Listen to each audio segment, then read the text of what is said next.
Assalamualaikum rakan-rakan. Okey, hari ini saya nak cuba cakap sikit tentang surah Al-Kafirun. Saya ni bukan ustazah, saya bukan asatizah, saya manusia biasa. Cuma Allah bagi amanah untuk menjadi seorang pakar hematologi, tapi tak bermakna kita, walaupun kita pakar di sudut yang lain, yang selain pada Quran, tak bermakna kita tidak belajar Quran. Sebab Quran tu adalah orang kata apa, satu mukjizat yang Allah dah turunkan dan jadi guide untuk kita. So saya pun nak jadi orang yang baik yang belajar Al-Quran dan cuba untuk share. Bukannya nak kata saya ini ustazah, bukan.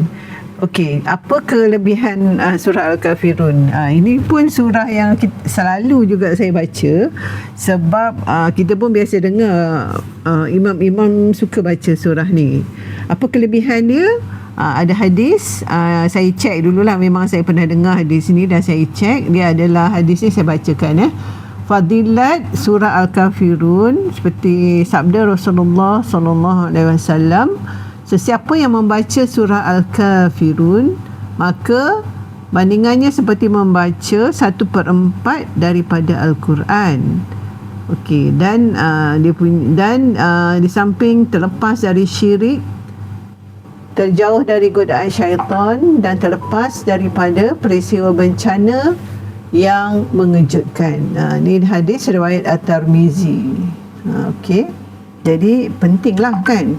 Sebab kita, macam saya lah, kalau saya invest, saya nak yang pulangan paling baik, paling banyak kan.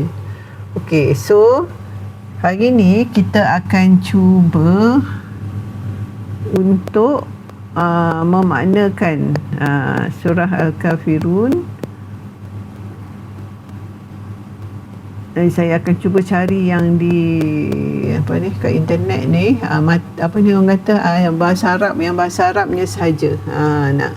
Nak cuba untuk ingat kan, dalam kita mengingat apakah makna yang kita sementara dia nak keluar ni.